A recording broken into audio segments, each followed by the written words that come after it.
Saludos y bienvenidos a los estudios de Mujer Recibe tu Unción. El mensaje de hoy será presentado por la doctora Jacqueline Torres. El mensaje de hoy se encuentra en Juan, capítulo 5, del versículo 1 al 16. Después de estas cosas había una fiesta de los judíos y subió Jesús a Jerusalén. Y hay en Jerusalén, cerca de la puerta de las ovejas, un estanque llamado en hebreo Betesda, el cual tiene 5 pórticos. En estos yacía una multitud de enfermos, ciegos, cojos y paralíticos que esperaban el movimiento del agua, porque un ángel descendía de tiempo en tiempo al estanque y agitaba el agua, y el que primero descendía al estanque después del movimiento del agua quedaba sano de cualquier enfermedad que tuviese. Y había allí un hombre que hacía 38 años que estaba enfermo. Cuando Jesús lo vio acostado y supo que llevaba ya mucho tiempo así, le dijo: ¿Quieres ser sano?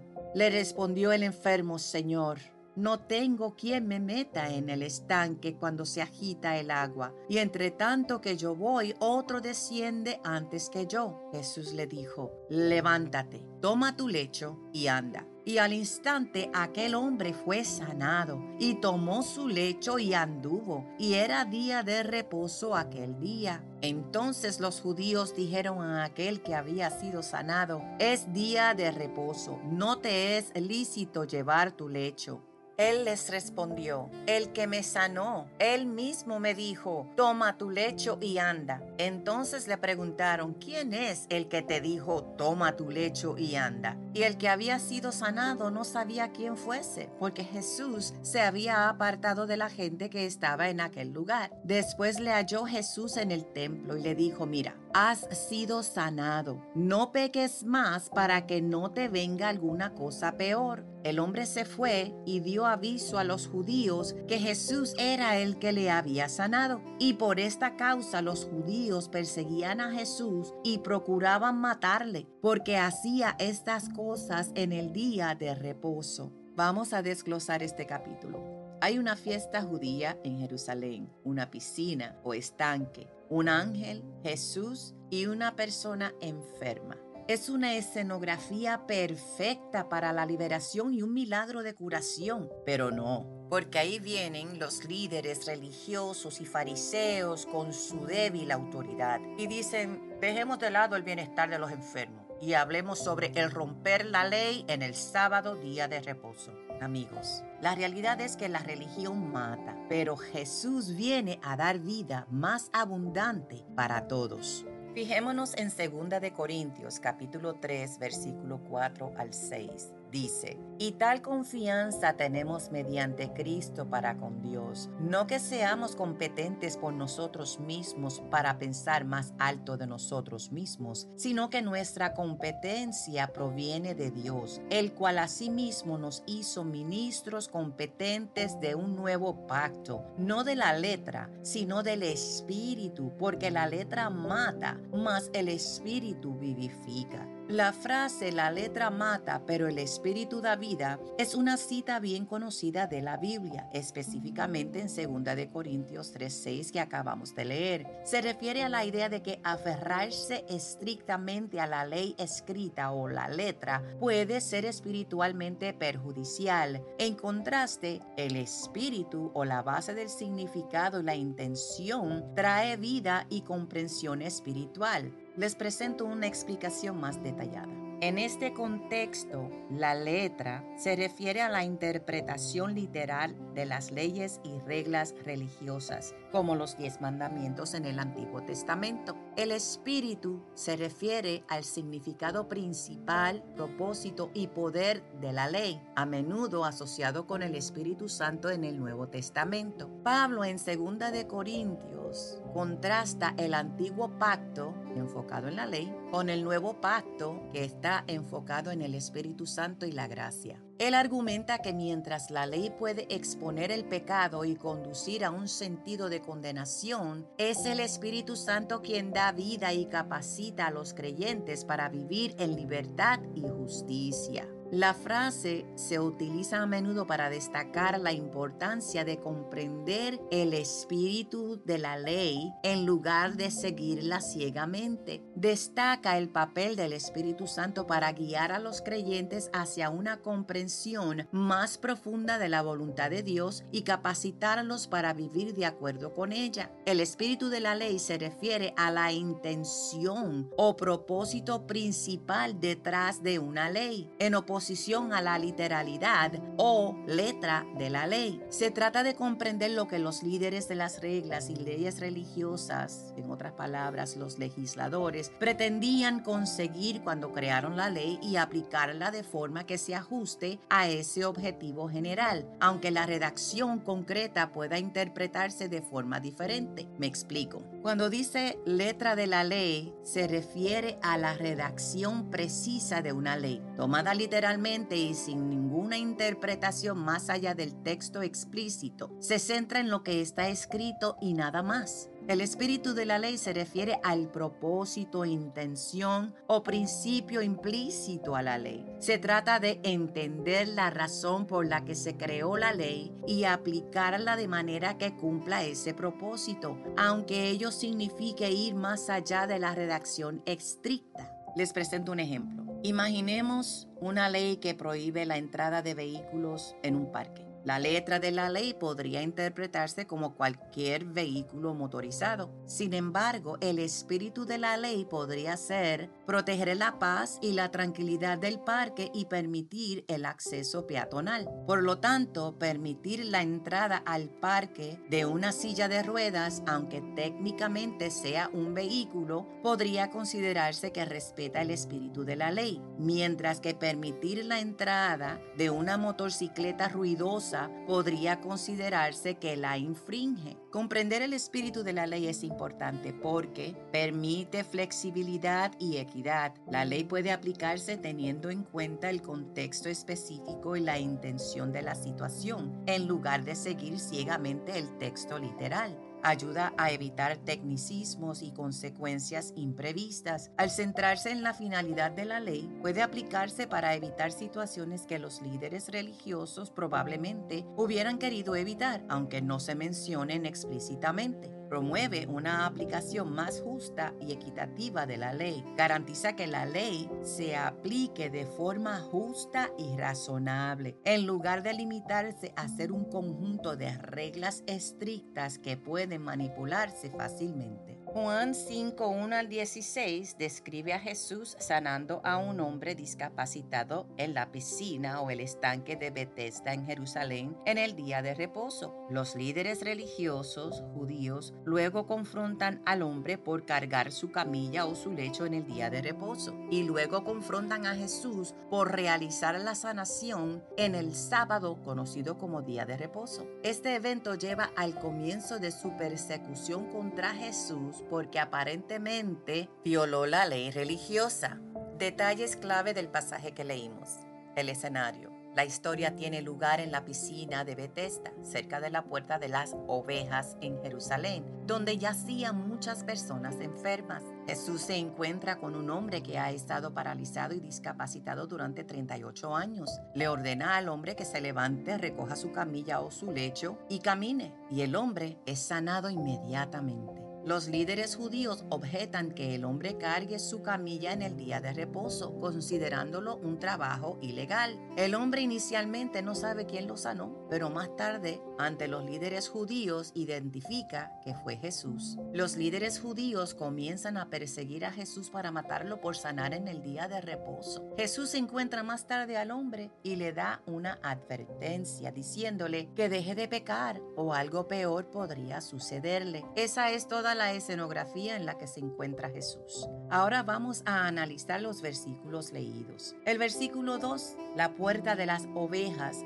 simboliza la puerta del redil de la religión del cumplimiento de la ley. Pueden leer también Juan 10:1. Betesda simboliza casa de misericordia, lo que significa que las personas que practicaban la observancia de la ley necesitaban la misericordia de Dios porque eran impotentes, débiles y desdichadas, como se describe en Romanos capítulo 7, versículos 7 al 24. Los pórticos simbolizan el refugio de la religión del cumplimiento de la ley. Un refugio como el que proporciona un redil. El versículo 3, esto significa que bajo el refugio de la observancia de la ley en el redil de la religión, hay muchos ciegos incapaces de ver, muchos cojos incapaces de caminar y muchos en decadencias carentes del suministro de vida. El versículo 4 que leímos, el ángel aquí simboliza el agente a través del cual la ley, que no podía dar vida, fue dada. Gálatas 3, 19 y 21 habla sobre el propósito de la ley.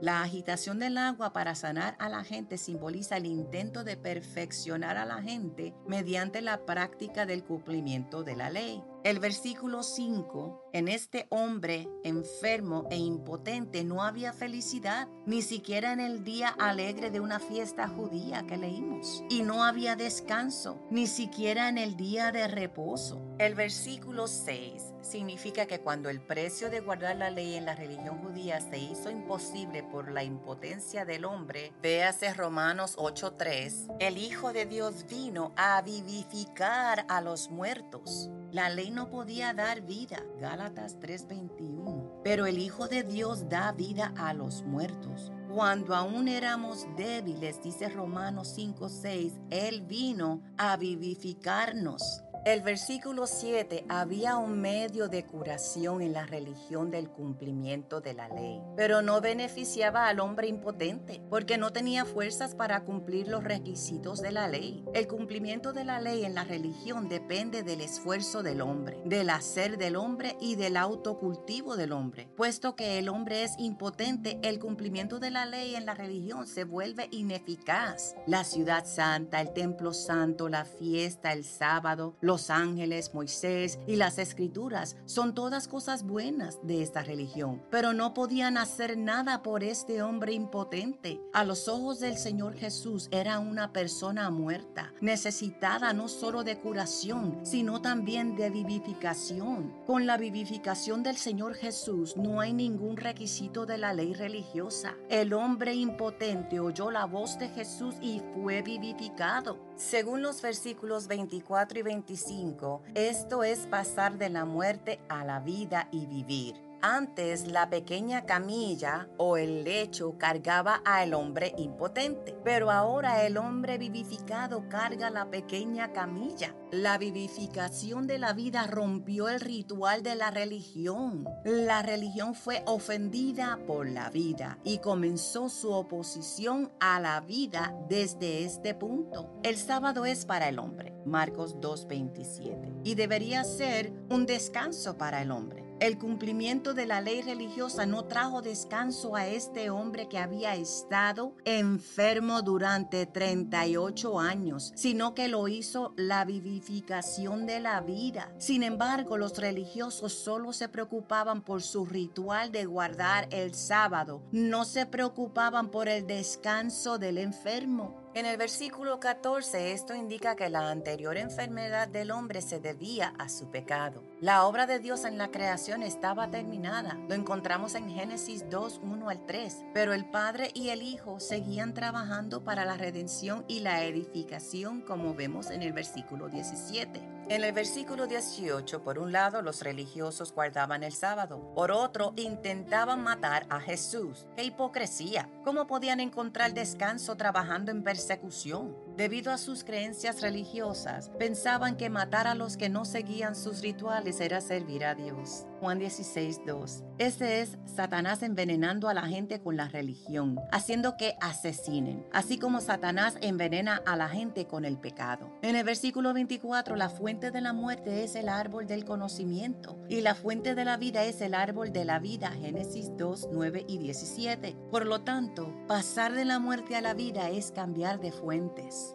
En el versículo 25 habla no de los que están muertos físicamente, sino los que están muertos en espíritu, de acuerdo con Efesios 2, 1 y 5 y Colosenses 2, 13. Por lo tanto, en este versículo, vivir significa estar vivo en espíritu. No significa la resurrección del cuerpo físico que se menciona en los versículos 28 y 29. El versículo 27, el Señor Jesús es el Hijo de Dios. por lo tanto puede dar vida. También es el Hijo del Hombre, por lo tanto, puede ejecutar juicio. Si vamos a Mateo capítulo 23, versículo 1 al 6, 13 al 14, 23 al 24, Jesús critica y denuncia a los líderes religiosos, escribas y fariseos. Dice, después Jesús les dijo a la gente y a sus seguidores, los maestros de la ley y los fariseos tienen la autoridad de explicar la ley de Moisés, así que hagan caso de todo lo que ellos les dicen, pero no sigan su ejemplo porque ellos no hacen lo que ellos mismos dicen. Ellos hacen cosas buenas solo para figurar como más importantes que los demás. Llevan en la frente cajitas de cuero con porciones de las escrituras dentro de ellas. Hacen esas cajitas cada vez más grandes y agrandan también los flecos de sus mantos. Les gustan los lugares más importantes en las fiestas y buscan los lugares de honor en las sinagogas. Pobres de ustedes, maestro de la ley, fariseos hipócritas, dice Jesús. Ustedes les cierran las puertas del reino de Dios a la gente. Ni entran ustedes ni dejan entrar a los que tratan de entrar.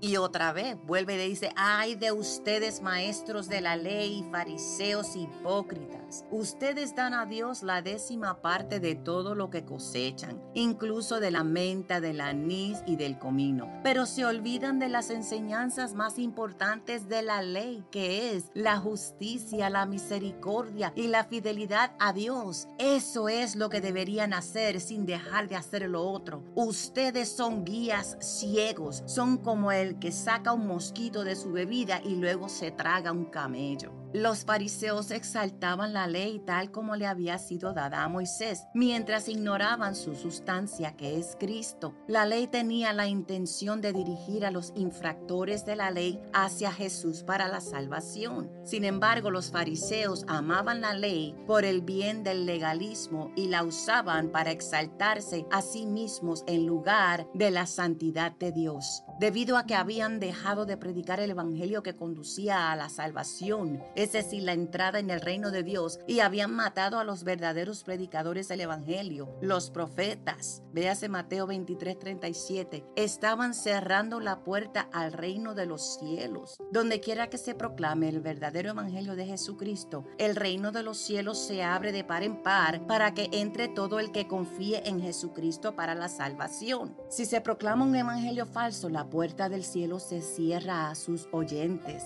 Esto enfatiza nuestra necesidad de proclamar la verdadera buena noticia, que es: por gracia sois salvos por medio de la fe. Y esto no es obra tuya, es un don, es un regalo de Dios, no por obras para que nadie se gloríe. Efesios 2, 8 al 9. Por lo tanto, mis amados amigos, no te dejes atrapar por las leyes de la religión y pierdas la oportunidad de mostrar misericordia, liberación y curación a aquellos que están en necesidad de restauración. Por eso es que Jesús es un hogar de misericordia.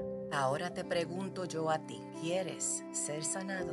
Esto ha sido una presentación de Mujer Recibe tu Unción y su programa Mujer Resucita, una serie social de temas que incluyen lo personal, lo profesional, lo espiritual, la familia, las amistades, las relaciones, los negocios, la salud, los alimentos y el futuro. Para recibir más información, regístrese hoy en uncionmujer@gmail.com.